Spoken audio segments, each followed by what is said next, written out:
this shaman who toppled out of the cart and was immediately overrun by Gnoblars. And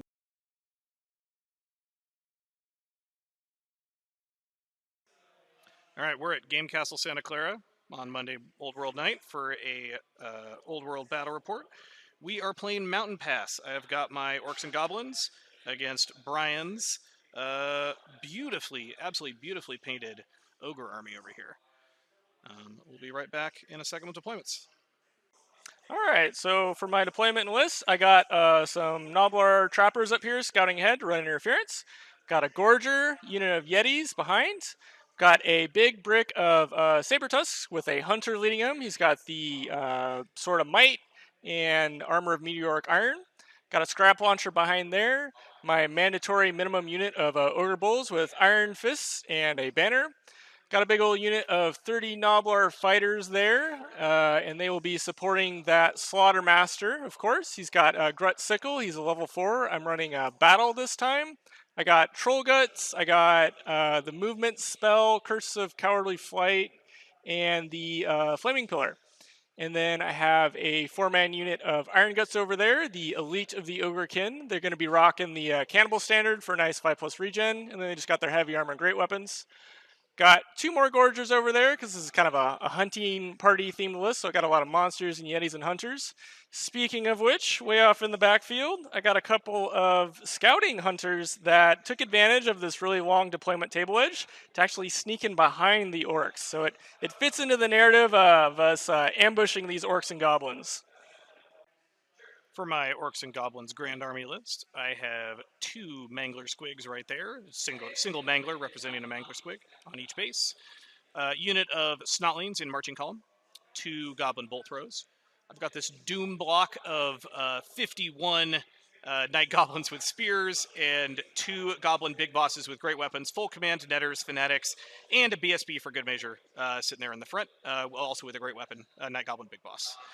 In the back, here's my general. This is a Black Orc War Boss, Talisman of Protection, Trollhead Trousers, and a Giant Blade on a Wyvern, obviously. Here is my level 4 Shaman, regular Goblin Shaman on a Wolf Chariot with a 3rd Wolf, rocking Elementalism and the Idol of Mork for extra dispelling. Unit of 5 Black Orcs, Champion, Standard Bearer, 3 Shields, 5 Great Weapons. Another Mangler Squig, another unit of Snotlings in marching column. And this is a Rogue Idol, which I am using as a stand-in for a Bone Grinder Giant. And I've clearly decided not to deny my backfield here, so we're just going to send it. And hopefully I can try to put some distance between me and those scouts back there. Vanguard moves. The Snotlings move forward 5 inches there in their marching column. These Snotlings also move forward 5 inches. And if you could point out your Vanguards here, we had... what's that thing called again? A Gorger, that whole unit of Saber Tusks with the Hunter, and the Yetis. And also those 2 Gorgers. There's a lot of Vanguard moves. Strategy phase for the Ogres. The only thing that happened is that Troll Guts went off on this unit of Saber Tusks with the Hunter. Charges. So Bryan seriously considered having this Hunter try to charge my Wizard and make it so it can't cast because it's in combat.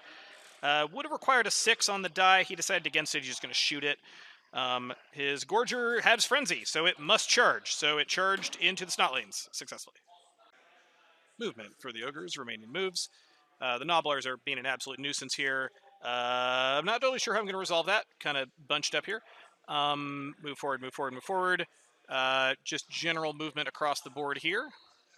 And then the Hunters, he took a march move, although he could still throw his spear with quick shot and move up here, preparing to shoot in the shooting phase.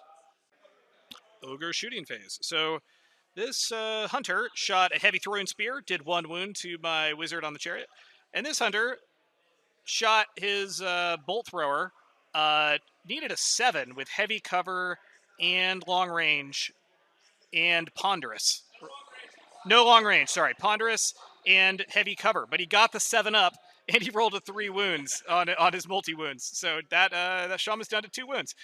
All the Gnoblars threw junk at the Snotlings, who it's a junk throwing contest. We got 2 different junk throwing units. Did no wounds whatsoever. He fired his bolt thrower at the bolt thrower. Did no damage. Missed it. He cast Pillar of Flame. There's Pillar of Flame right there. The Gnoblar Scrap Launcher fired at the goblin unit here. It's scattered, hit the bolt thrower instead, but winged a couple goblins. There's 2 dead goblins there. No damage to the bolt thrower. Combat between the Gorger and the Snotlings. The Gorger did 4 wounds to the Snotlings. The Snotlings did nothing in return. They're unbreakable, so they gave ground 2 inches. And the Gorger is frenzied, so it followed up 2 inches. That's that. Strategy phase for the Orcs and Goblins. I attempted to cast Itchy Nuisance on the Hunter, failed, and attempted to cast Plague of Rust on the Hunter, and succeeded. So yes, Plague of Rust. The Pillar of Flame has also been dispelled. Charges to declare. The only really action here is that the Snotlings pass their Impetuous check, so they don't have to have an auto-failed charge for being a marching column. That's it. Compulsory move phase. I chose to have one of the Mangler Squigs charge this turn, move in. We're playing that you roll, when you have one model charging multiple trappers, you take 1 dangerous terrain per trapper. So I rolled 3 dangerous terrain tests. Rolled 2 ones, so the Mangler took 2 wounds there. That sucked. This Mangler has decided to move in here. I had to choose between charging the Mangler or charging the Black Orcs, and I chose the Mangler on the Gorger. Remaining moves phase. The unit of Night Goblins passed their march test within 8 inches of an enemy unit, because of that stupid guy. Moved 8 inches forward. General moved up, provided a nice leadership bubble. Black Orcs moved up maximum, also passed their test. The Bone Grinder Giant / Rogue Idol is moving up the flank there. And the Shaman is doing its best to try to make life difficult for the people who are trying to kill him with their bows. So we went behind the house. That's not foolproof. He'll still be able to run around the corner and shoot him on his own turn, but it's something. Shooting phase. The Snotlings decide to throw junk at the Saber Tusk there, and miraculously, even though needing a 7 from the cover and the range, did 1 wound. Both the bolt throwers tried to shoot at this Hunter over here in order to remove that threat. They did get a hit, but he's tough 5, so failed to wound. Combat between the Gorger, the Snotlings, and the Mangler Squig. The Gorger was not able to get through the toughness of the Mangler at all, and the Mangler did 2 wounds to the Gorger, and the Snotlings, I believe, did 2 wounds with the regular attacks, 1 wound with the stomp attacks. Snotlings did nothing. When combat, Gorger gave ground, and both units followed up. Combat between the Mangler Squig and the Gnoblars. Mangler Squig rolled very, very well, killed 8 Gnoblars, and they rolled Snake Eyes, so they just gave ground. The Mangler followed up, and we'll run that back next turn.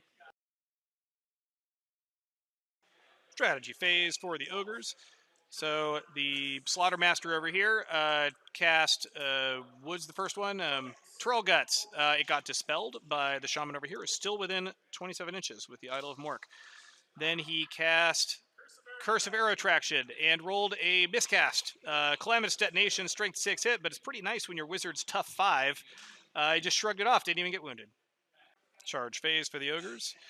This guy is actually trapped. He, despite his frenzy, he can't get wheeled behind those Gnoblars that gave ground, so he actually cannot charge the Mangler Squig over there. But this Gorger sure can, so that Gorger charged into the Bone Grinder / Rogue Idol. Remaining moves phase. So the Hunter actually moved sideways. That made space for the Yetis to get in there. Catapult moved up a bit.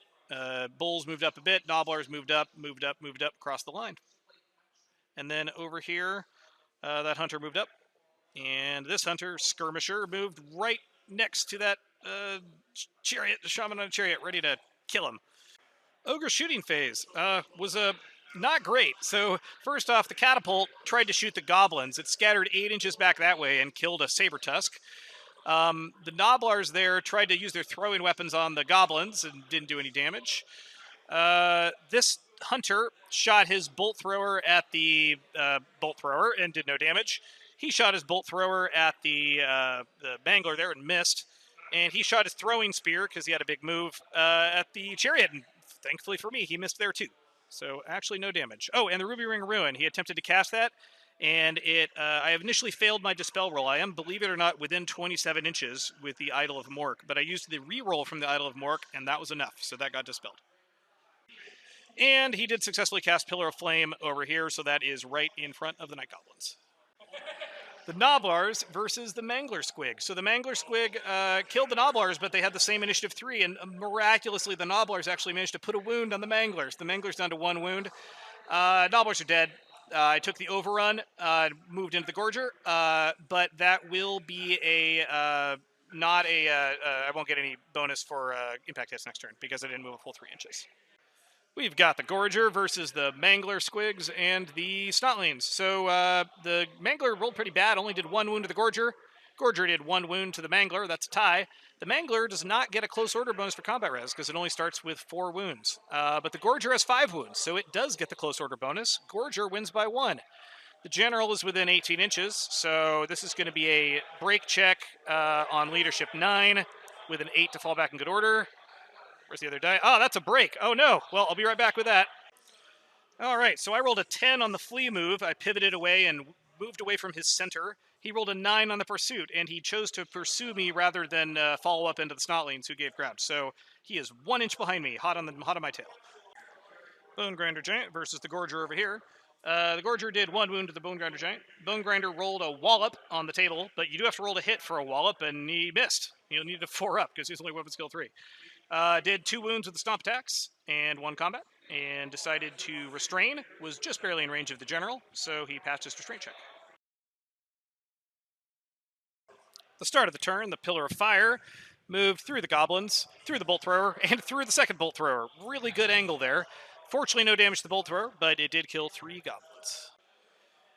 Command phase. So during the command phase, he used Rallying Cry to rally the Mangler Squig there successfully.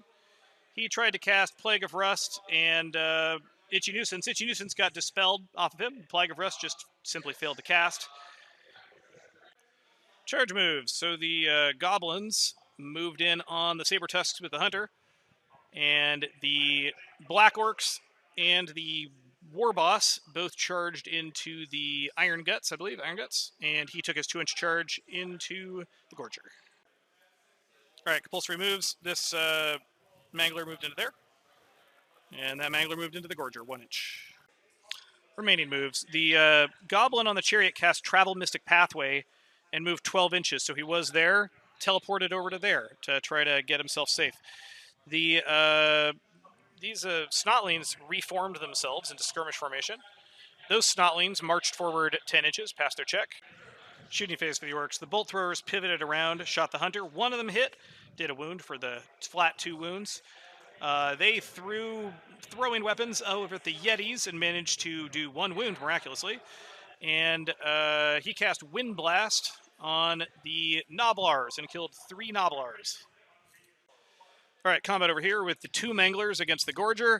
The Manglers rolled pretty cold on their regular attacks and their impact hits, so they did manage to wound the Gorger quite a bit. The Gorger survived to get the attacks, though, so it finished off that red Mangler there on the right, and then it died to the Stomps at the end. And then I'm going to elect to overrun with the unpainted one there. He has overrun off the table to keep himself safe from the Yetis until next turn. All right, very complicated combat here between the Saber Tusks, the Hunter, and the giant unit of Night Goblins, excuse me, the cable here, with 3 characters in them. So they targeted out that black guy with the spear there, with the old-style miniature. That is a big boss with a great weapon. He took 1 wound from the Wolves. That one with a curvy sword, that's another great big boss with a great weapon, took 1 wound. The BSB got targeted by the Hunter and got killed with 1 overkill for a total of 3 combat res. The spears did not much, and I think or 1 wound maybe, and then the great weapons did 2 wounds, so a total of 3 wounds there. We added up all the combat res, including the dead, big boss not contributing. The Goblins actually generated 8 versus 7 for the Wolves, so it'll be a break test on the Wolves. Could I get a live break test here? Here we go. Leadership 9. Losing by 1. What is it? Is it? Fall back, good order. Oh, give ground. Yep. And the Night Goblins decided to follow up, but ran into the Yetis. So they're in combat with the Yetis now. Here's the combat with the Wyvern and the Black Orcs against this unit of Iron Guts. So they killed all the Iron Guts except for the Standard Bear. And the Standard Bear swung back, killed a Black Orc right there. This one's dead. Die. He's knocked over. They did break because they lost combat by 1,000,000 because they made a bunch of regen saves. So we'll do a flee roll on camera. Let's get a flee roll. 8. All right, and I've got Swift Stride on the Wyvern. That is I catch him, so 11. All right, we'll resolve that. So the Iron Guts ran directly away from the Wyvern because it had more unit strength. And they both decided to pursue. The Wyvern caught them. The Black Orcs just piled in behind. But that'll get them out of the charge arc of the Slaughtermaster there, which I guess keeps them a little safer. And they both passed their panic checks. The Mangler Squig on the Gorger, he killed him before the Gorger got initiative, and he overran 3 inches and then passed his reform check and is pointing that way. The Bone Grinder rolled a Wallop on the Bone Grinder table again. This time he hit with the Wallop and wounded, and it did 5 wounds. He did get a 6 of regen, but it failed, so he's done. He passed his reform check and pivoted slightly, but couldn't pivot very much because otherwise he would go off the table. So, start of turn, I did release my Fanatics on the start of his turn right there. They're all piled in within 3 inches. And he cast Curse of Arrow Traction on my Shaman. And he rolled super hot. And he's eating Gnoblars every time he does it, too. So he has very, very high casting rolls. And also got Troll Guts off on that unit over there.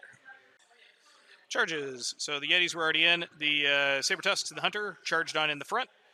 And the Gnoblars charged in the side. And he wisely did not charge in with either of those units, so they didn't take any unnecessary Fanatic damage. Compulsory moves. Fanatics moved through the unit of Bulls. They didn't want any piece of these ones because they're still in a forest there. We had to remove the trees, so they would have died instantly. None of them doubled out, though, and they killed 2 Bulls and damaged the last one, and he passed the panic test. Remaining moves, this Hunter's standing pat because he wants that crossbow shot on the Shaman there, or the Bolt Thrower. They just rearranged a little bit. That's it for remaining moves. Quick shooting phase. The Bolt Thrower shot the Shaman, hit him, but only did 1 damage, so he's still at 1 wound. Scrap Launcher tried to shoot the Shaman, but it indirect fire, and it deviated off and hit nothing. The Hunter murderized that first Bolt Thrower there, and passed his restraint check, so he'll sit right there. Another extremely complicated combat here. So the Gnoblar Groinbiter issued a challenge, which was accepted by the Night Goblin Big Boss. He failed to damage him. The Big Boss axed him with the Grey Weapon, so the Groinbiter's dead. I won the challenge there. The rest of the Night Goblins only managed to kill, I think, 2 more wounds on the Wolves. Also, this is just brutal. I was weapon skill 2 base, but the Yetis moved me down to weapon skill 1. So I was like hitting on 5s, and everything else was hitting me on 2s. The Gnoblars were hitting me on 3s. Unheard of. And then he also managed to single out some characters. So my unit champion and my other big boss are dead. He killed 6 other rank and file. We calculated up all the other combat res, including me being disrupted from this flank charge here by the Gnoblars, so I lose all my ranks. It's 11 to 6, so I lose by 5. I am in range of my Black Orc Big Boss, so I have leadership 9, losing by 5. Here's the break test. We've got a give ground. So the Night Goblins gave ground diagonally, and the Gnoblars and everything else followed up. And I'll have to fill in that front rank there. Strategy phase for the Orcs and Goblins. The only notable thing is I cast Itchy Nuisance on his Slaughtermaster for -2 toughness initiative. For the charge phase, there were no charges. That's it. All right, the Manglers, he rolled a massive roll, 17, and we measured it, and we believe he's in the side arc, so he moved all the way over here into combat with the Gnoblars. This Mangler came off on the board, and unfortunately, the way Mangler movement works with random movement, as far as we can tell, he just gets placed there with his base on the table edge, and then doesn't get to move, because it only lets reinforcements move during the remaining moves phase. And the Fanatics, one of them doubled out, and the other 2 spun off in the wrong direction. Remaining moves phase. The Shaman took a regular move 9 inches to try to move over this way. If he can survive 1 more turn of shooting, then he'll be able to get behind some stuff and finally be safe, hopefully. The Snotlings reformed into skirmish. The Black Orcs took a reform and went line abreast. He took a giant 18-inch move and just took a big old wheel that moved him around to there. And he took a march move to end up about there for the Bone Grinder. Shooting phase, this Bolt Thrower desperately tried to shoot the Hunter at point-blank range and missed. Flew right over his shoulder, so now they're going to die. Another very complicated combat. The Hunter issued a challenge, which was refused by the cowardly Big Boss, who's now sitting in the corner there doing nothing. The Mangler came in and killed 5 Gnoblars. The goblins didn't kill anything at all. That -1 weapon skill from the Yetis is just brutal, being a weapon skill 1. Everything, all the wolves and the hunter and the Yetis killed 9 goblins. We added up all the very complicated combat res, and Bryan wins by 5 again, and it's the exact same thing as last time. I've got the general's leadership, so on a 4 blow, I'll give ground, and on a 9 to 5, I will fall in good order. That's an 8. That's a fallback good order. We'll resolve that in a sec. All right, here's our fallback good orders. So the Gnoblars had the highest unit strength. So the goblins ran away from the Gnoblars, landed up on top of the Snotlings, who had to move through them, ended up smacking into the edge of the table, or basically sliding in there because they're so wide. Took the reform. The Mangler ran back this way. I also rolled a fallback good order on the Mangler off camera. He restrained everything. Everything reformed there. And actually, we're realizing that since we're playing Mountain Pass, my Mangler would not have been able to run off the board. There's no walls here. So what probably would have happened is I would have run straight forward, and then I would have spent a turn, wheeling around to get pointed the right direction again. And the Mangler would have roughly ended up where it is. So we made a mistake there, but we'll resolve it roughly by just having the Mangler in this area. Strategy phase for the ogres. Cast a bunch of spells. Everything either failed to go off. He actually ate his bowl, which is pretty brutal to get an extra boost on the spell. That one ended up getting dispelled by the shaman, so no spells went off for the ogres. Charge moves. The Yetis moved in on the flank, which is, he couldn't fit both units here, so that's the most advantageous. The Slaughtermaster charged in on the Black Orcs, and Gnoblars didn't charge. And the Hunter went in on the other bolt thrower. Compulsory moves. That Fanatic moved a couple inches that way, and this one actually went way over here and smacked. What's that thing called? Scrap launcher. Did 3 wounds to it, so it got pretty hurt. During the shooting phase, this hunter shot his bolt thrower and finally finished off this shaman, who toppled out of the cart and was immediately overrun by Gnoblars and ripped to shreds. Another weird combat. So the Yetis killed a whole bunch of goblins. One combat, the goblins are out of characters. It had no rank bonus because they're hitting the flank, so their warband wasn't worth a whole lot, and are out of range of all the leaders, so they had no leadership. They need snake eyes. They failed. They fled. They rolled 6 inches, but that was enough to get clear of the Snotlings. So in the pursuit roll, they ran into the Snotlings and created a new combat. They'll rank up here because they're skirmishers, and then they moved through all these units, but that included the hunter, so they took 3 additional casualties from the hunter, but they are fleeing and still alive. Combat here with the hunter and the bolt thrower.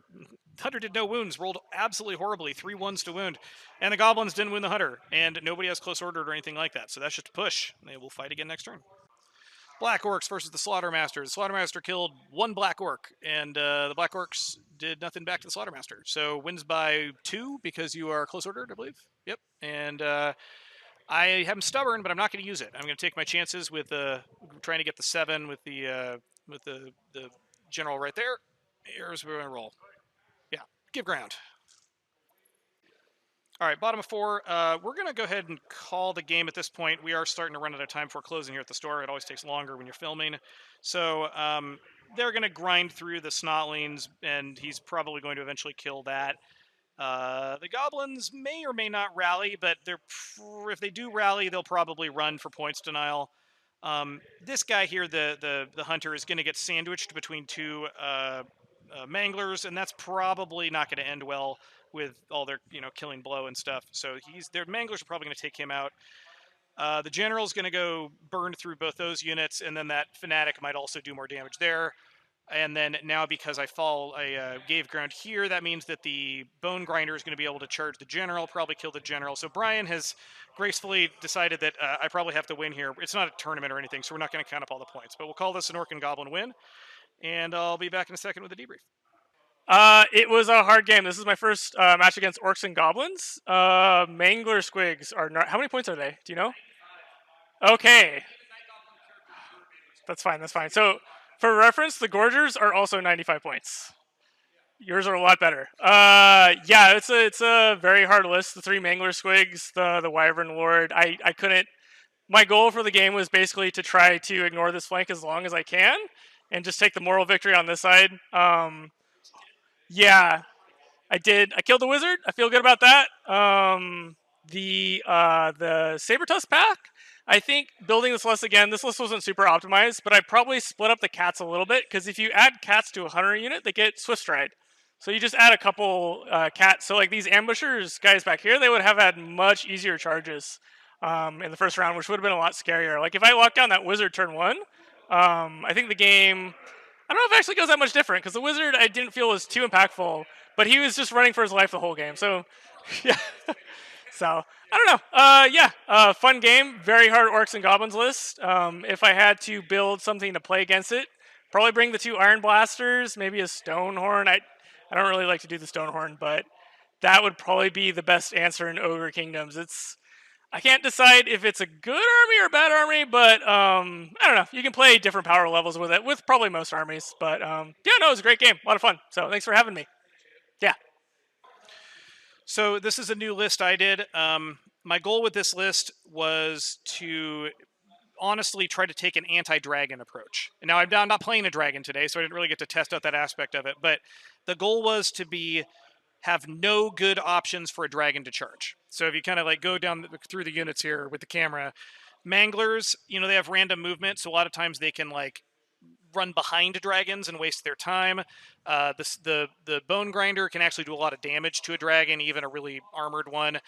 Same with the black orc, who's like totally tooled up with all the defensive upgrades. It can actually survive multiple turns against a tooled up dragon lord, so that'll waste the dragon's time. And then, the chariot's really fast. And then this unit here with all the static combat res, if the dragon doesn't want any piece of this, because with the BSB in it and all the challenges, I can just keep challenging the dragon. Static combat res, musician, it'll actually keep winning combat automatically. So if the dragon was in the combat with this, and then I have like a swift stride unit, like the chariot or like the wyvern, potentially run the dragon down. So that's all I was thinking about when I made this list, was anti-dragon. But it was, sorry? Nope, just a regular old BSB. Just one of the combat res, no magic standard. So it's interesting to play it against a non-dragon list. Still worked very well. I think this is quite an optimized list. The main difference is normally I play multiple units of Night Goblins with lots of Fanatics. This time, because I'm clustering up to make the big Doom block, that means there's fewer Fanatics. So only 3. But honestly, that did okay. This is probably the best I've ever done with Black Orcs. Usually my Black Orcs just die. I've had a really tough time because they're so slow. You never get the Furious Charge off. But in this list, they actually did okay. They had enough chaff. They had enough other threats flying down the field that they were actually able to charge in. So promising start. In terms of the game itself, I'll be honest, I completely forgot he had Scouting Hunters. I didn't think about area denial. They appeared behind me, and that was just a misplay on my part. In retrospect, would I have actually tried to deny the whole area with 12-inch bubbles against the Hunters? Maybe not, because that would have required a lot of units deploying in the backfield, who then wouldn't have been up there to fight the rest of the army. So, yeah, I think in retrospect, I probably would have just taken the Hunters, shooting me in the back, but put my Shaman in a safer place. Because if my Shaman was in a better place, it would have had much more impact on the battle. Maybe actually be able to cast like Itchy Nuisance or Plague of Rust on one of his units in an impactful fight. So, yeah, that's it. Still learning this list, but a good promising start to it so far. And thanks, Bryan, for the game. I appreciate it.